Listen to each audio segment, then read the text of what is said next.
আসসালামু আলাইকুম ওয়ারহমাতুল্লাহি। Hello everyone, কেমন আছেন সবাই? এফআর এক্সপ্লেনেশন চ্যানেলের মুভি এক্সপ্লেইন সিরিজের আজকের পর্বে আমরা প্রথমবারের মতো একটি বিতর্কিত সত্য ঘটনার উপর নির্মিত খুবই লেটেস্ট একটি ইন্দোনেশিয়ান হরর সিনেমা সিজ্জিন এক্সপ্লেন করতে চলেছি। প্রেম, বিবাহ এবং অনাগত সন্তানের মৃত্যুর প্রতিশোধ নিতে কালো জাদুর মাধ্যমে ডেকে আনা হয়েছিল আনজার গোষ্ঠীর জিনকে, যারা 5 রাতের মধ্যে সেই ব্যক্তির রক্তের সম্পর্কের সবাইকে শেষ করে ফেলবে। কিন্তু জিনকে ডেকে আনার পরে যা হলো সেটাই আমরা এই সিনেমায় দেখব। তো চলুন শুরু করা যাক আজকের এক্সপ্লেনেশন।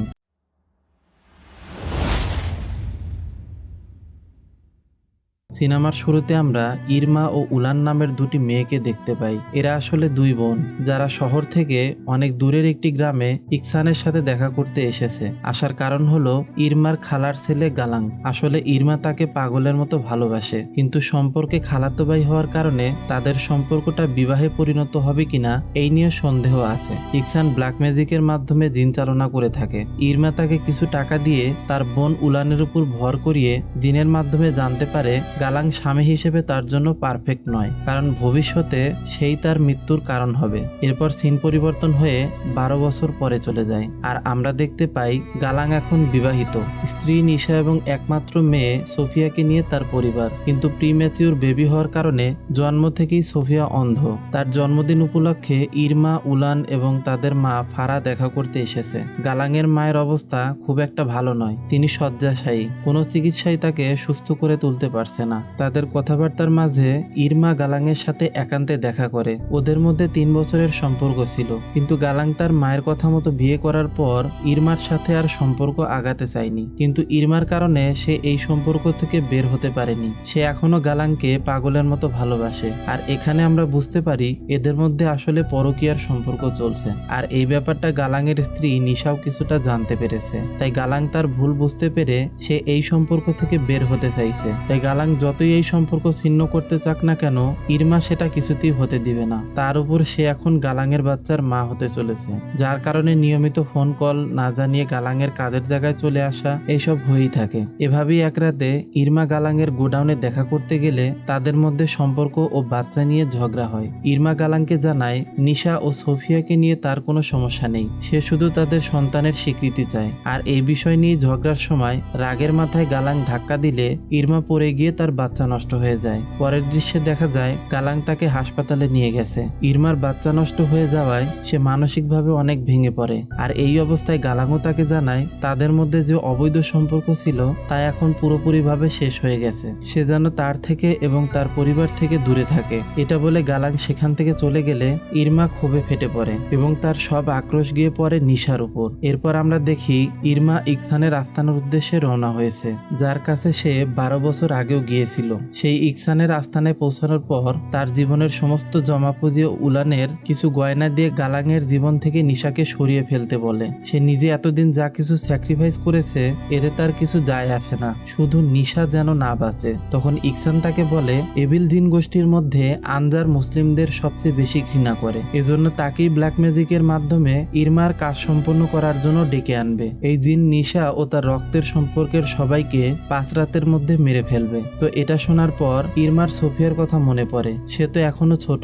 তাছাড়া ওর উপরে তো কোনো আক্রোশও নেই। নিশার উপর বদলা নিতে গিয়ে শেষে মেয়েটাও মারা পড়বে। তবে এত ভেবে কি লাভ, তারও তো সন্তান মারা গেছে। তাই সেও এখন কারো কথা ভাবতে চায় না। তাই মনকে শক্ত করে ইকসানকে সম্মতি দিলে শুরু হয় ব্ল্যাক ম্যাজিক। প্রথমে প্রয়োজন পড়বে নিশার চুল, নখ বা রক্ত, সাথে ষাঁড়ের কাটা মাথা, নারী ভুঁড়ি এবং সদ্য দাফন করা লাশের কাটা পা। ইকসান এইগুলো নিজের মতো করে জোগাড় করে ফেললে বাকি ছিল নিশার জিনিসগুলো। তাই এরপর একদিন ইরমা গালাংয়ের অনুপস্থিতিতে ওর বাড়িতে সোফিয়ার সাথে দেখা করতে যায় এবং বাথরুম থেকে জোগাড় করে চিরুনিতে আটকে থাকা নিশার চুল। এখন দরকার নখ, কিন্তু সৌভাগ্যবশত সে সেখানকার ডাস্টবিনের মধ্যে থেকে নিশার ব্যবহার করা স্যানিটারি প্যাড পেয়ে যাওয়ায় তার কাজ আরো সহজ হয়ে যায়। এরপর ইরমা সেখান থেকে চলে আসার পর সোফিয়া ইরমার গাল ছুঁয়ে আদর করে বলে পরের বার সে যেন আবার তার সাথে খেলতে আসে। কিন্তু ইরমা তো জানে যে এই কালো জাদুর কারণে সোফিয়াও মারা যাবে। তাই সে এটা ভেবে খুব কষ্ট পায় যে তার প্রতিশোধের কারণে এই ছোট্ট মেয়েটিও মারা পড়বে। আর এক মুহূর্তের জন্য সে ভেবেও ফেলে যে সে এই কালো জাদু করবে না। কিন্তু বাড়ি থেকে বের হওয়ার পর গালাঙের সাথে তার দেখা হয়। গালাং তার সাথে খারাপ ব্যবহার করে এবং ইরমাকে তার পরিবার থেকে দূরে থাকতে বলে। মানে ব্যাপারটা ইরমার পুরনো আগুনে ঘি ঢালার মতো হয়। ফলে ইরমার মনের রাগ আরো বেড়ে যায়। এরপর সে ইকসানের কাছে গিয়ে সেই জিনিসপত্রগুলো দেওয়ার পর ইকসান তার কাজ শুরু করে দেয়। সে প্রথমে সেই রক্তমাখা প্যাডটিকে পানিতে ভিজায় এবং সেই পানি ষাঁড়ের নাড়ি ভুঁড়ির উপর দিয়ে দেয়। যদিও এসব দেখে ইরমার অনেক ভয় লাগছিল, তারপরেও সে সেখানে চুপচাপ বসে থাকে। ইকসান নিশার ছবি টুকরো টুকরো করে মন্ত্র পড়তে থাকে। এরপর হঠাৎ করেই সেখানে ভূমিকম্প শুরু হলে ইকসান বুঝতে পারে যে সেই জিনেরা এখানে চলে এসেছে। সে নিশার ছবির টুকরোগুলো কুকুরের খাবারের সাথে মিশায় এবং তার অ্যাসিস্ট্যান্টকে খাবারগুলো রাতের বেলায় কুকুরদের খাওয়াতে বলে। আর এরপর ইকসান ইরমাকে বলে আজ থেকে 5 রাতের মধ্যে তার কাজ হয়ে যাবে। নিশা ও তার রক্তের সম্পর্কের সবাই এই 5 রাতের মধ্যেই মারা যাবে। তো পরের দৃশ্যে দেখা যায় গালাং ঘুমিয়ে আছে। আর আজকে হচ্ছে সেই ভয়ঙ্কর 5 রাতের প্রথম রাত। রাত তখন 3টা বাজে। নিশা তাহাজ্জুদের নামাজ পড়ছিল। নামাজ শেষ হওয়ার পরে আচমকা নিশার সামনে সেই ষাঁড়ের কাটা মাথা এসে পড়ে। এর সাথে সিলিং থেকে রক্ত ও নাড়ি ভুঁড়ি এসে তার গায়ের উপর পড়তে থাকে। নিশা ভয়ে চিৎকার করতে থাকলে গালাং ছুটে এসে দেখে সেখানে কিছুই নেই। তাই গালাং তাকে বলে এইসব তোমার মনের ভুল। এরপর আমরা দেখি সকালে নিশা তার বাড়িতে একা ছিল। হঠাৎ করেই সোফিয়ার পুতুল হাতে নিয়ে সে কেমন যেন অদ্ভুত আচরণ করতে শুরু করে। কাঁচি দিয়ে একে একে পুতুল ও নিজের চুল কেটে খেতে শুরু করলে তার মুখ থেকে ফেনা বের হতে থাকে। এরপর তার যখন জ্ঞান ফেরে সে অনেক ভয় পেয়ে যায়। রাতে যখন গালাং বাড়িতে ফিরে আসে তখন নিশা তাকে এই অদ্ভুত ঘটনা সম্পর্কে বলতে চেষ্টা করে, কিন্তু গালাং অনেক ক্লান্ত থাকায় সে এইসব কথায় কোনো গুরুত্ব দেয় না। আর এভাবেই দ্বিতীয় রাত শুরু হয়ে যায়, যেখানে ইরমাকে দেখতে পাই যে সে প্রায় 1 দিন পরে বাড়ি ফিরেছে।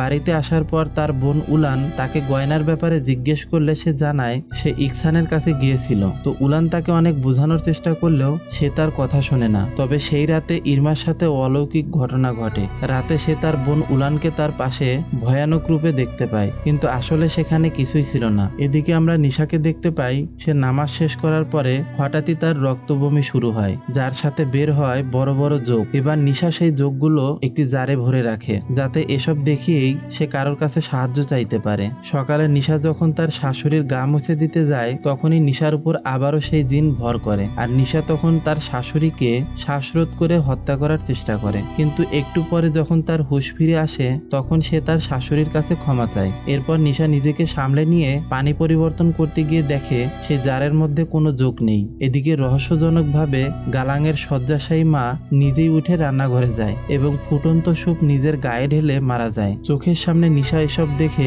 পুরো পাগলের মতো হয়ে যায়। এরপর দেখা যায় গালাঙের মায়ের জানাজার উদ্দেশ্যে আসা বাড়িতে মসজিদ ও পাড়ার লোকেদের মধ্যে গুঞ্জন শুরু হয়েছে যে কেউ বলছে দিনের পর দিন শয্যাশায়ী থাকায় নিশা হয়তো তার শাশুড়িকে মেরে ফেলেছে, আবার কারো মতে গালাঙের মায়ের উপর কেউ হয়তো কালো জাদু করেছে। তো এরপর জানাজার ঠিক আগে নিশার উপর সেই জিন ভর করে।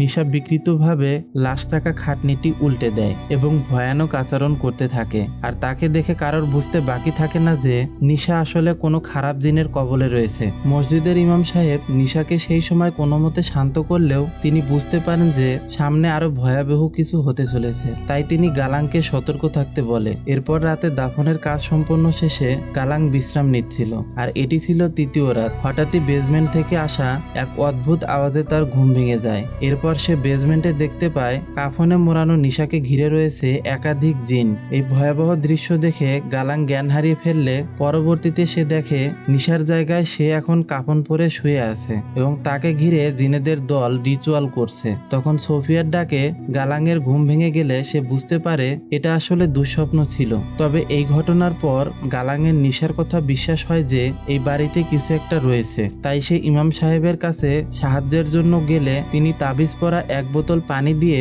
নামাজের ঠিক আগে নিশার কপালে লাগাতে বলে। এদিকে নিশা বাড়িতে তার মৃত শাশুড়ির আত্মা দেখে আবারও ভয়ে পাগলের মতো হয়ে যায়। তাই গালাং নিশার কপালে ইমাম সাহেবের দেওয়া সেই পানি লাগিয়ে তাকে কোনো মতে শান্ত করে। আর এভাবেই চলে আসে চতুর্থ রাত। তবে ঘটনা কিন্তু শুধু গালাঙের বাড়ি অবধি সীমাবদ্ধ থাকলো না। ইরমার মা ফারাও অদ্ভুতভাবে সেই জিনের কবলে চলে আসে। সেদিন বাড়িতে একা থাকলে আচমকা তার উপর সেই জিন ভর করে আর ফারা ভাঙা কাঁচের টুকরো গিলে মর্মান্তিকভাবে মারা যায়। 2 মেয়ে বাড়ি ফিরে মায়ের এই ভয়ানক মৃত্যু দেখে ইরমার বুঝতে আর বাকি থাকে না যে গালাং এবং তার মায়ের মৃত্যুর জন্য সে নিজেই দায়ী। তাই সে তার বোনকে বাচ্চা নষ্ট হওয়া থেকে শুরু করে ইকসানের কাছে গিয়ে কালো জাদু করার সমস্ত ঘটনা খুলে বলে। কিন্তু এখন প্রশ্ন হলো, ইকসান তো তাকে বলেছিল জিন শুধু নিশার রক্তের সম্পর্কের সবাইকে মেরে ফেলবে, তাহলে তার মা এবং খালা কেন মারা গেল?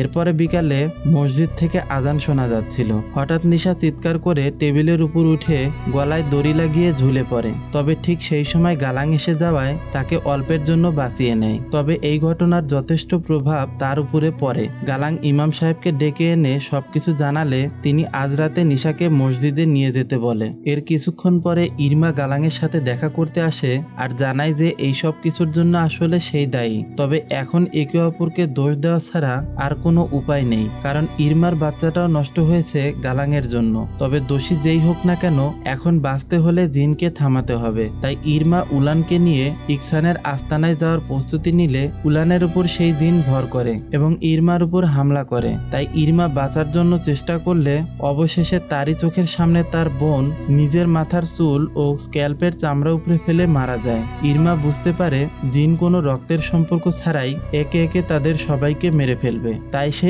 ইকসানের আস্তানায় রওনা দেয়। এরপর সে যখন ইকসানের সেই আস্তানায় গিয়ে পৌঁছায়, তখন সে সেই অ্যাসিস্ট্যান্টের কাছে জানতে পারে যে ইকসান সেখানে নেই। ইরমা যেভাবেই হোক এই জিনকে থামাতে চাইছিল, কিন্তু আনজার জিনকে যে কাজের জন্য ডেকে আনা হয় সেই কাজ শেষ না হওয়া পর্যন্ত তাকে ফেরানো সম্ভব নয়। এদিকে নিশাকে ইমাম সাহেবের কথা মতো গালাং মসজিদের পেছনের হলরুমে নিয়ে আসে এবং জিন তাড়ানোর প্রক্রিয়া শুরু করলে নিশার উপর জিন পুরোপুরিভাবে ভর করে আর তার সাথে ইরমাকে প্রজেস্ট করে তার শরীরের ভেতরের হাড় ভেঙে খুব কষ্ট দিয়ে মেরে ফেলে। আর পুরো সিনেমায় এটাই সবচেয়ে ব্রুটাল মৃত্যু ছিল, আর যেটা আসলে হবারই কথা, কারণ কথায় আছে যে অন্যের জন্য গর্ত করে তার চেয়ে বড় গর্তে সে নিজেই পড়ে। তো যাই হোক, এদিকে ইমাম সাহেব নিশার মধ্যে থাকা সেই জিনের সাথে পেরে উঠছিল না। এক পর্যায়ে জিন নিশাকে শূন্যে তুলে ধরলে ইমাম সাহেব তার বিশেষ লাঠি, যেটা দিয়ে জিনে ভর করা মানুষের গায়ে বাড়ি মারলে জিন আঘাত পায়, সেটা দিয়ে বাড়ি মারতে গেলে গালাং তাকে আটকায় এই ভেবে যে